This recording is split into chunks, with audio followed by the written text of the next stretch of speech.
Cette semaine, la voiture va rentrer en usine.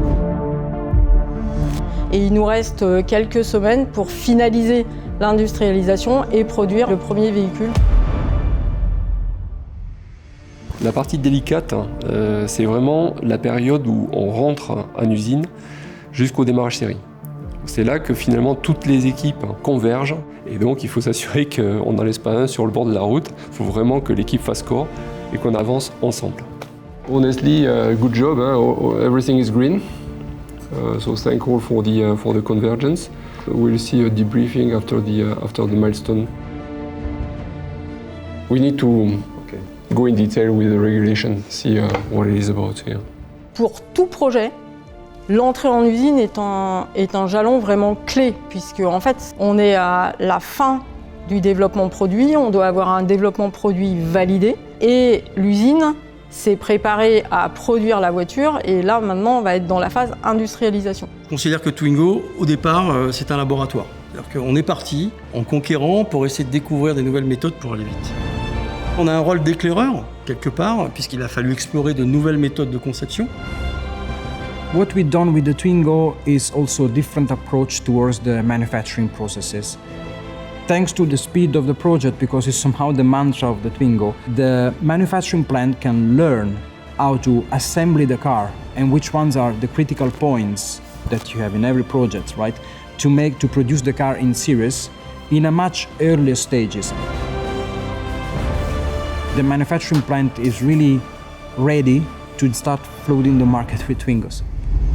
Le point de rencontre des partenaires, ça a été la Slovénie, et donc le centre de gravité pour l'ensemble des fournisseurs chinois et des fournisseurs globaux. On a organisé de façon régulière des points de rencontre pour que tout le monde puisse travailler mieux ensemble en Slovénie.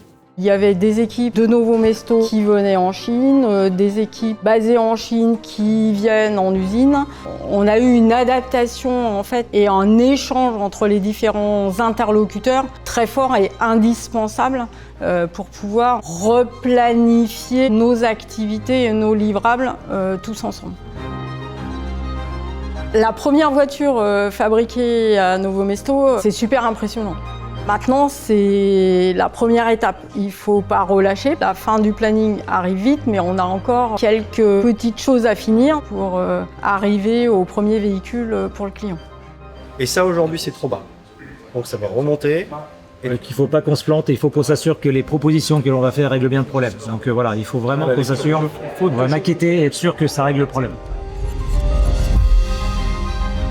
Un des challenges sur ce projet, c'est de garder la même vitesse d'exécution qu'on avait à Shanghai, donc à l'usine de Novo Mesto, sur cette phase d'industrialisation. Et l'atout qu'on a en main, c'est justement cette structure plus légère d'Ampère qui va nous aider à limiter les risques sur le planning. Ampère a permis une chose sur ce projet. Ampère a eu l'autorisation de faire différent. Donc en fait, ça a été la clé et savoir justement adapter correctement pour réussir.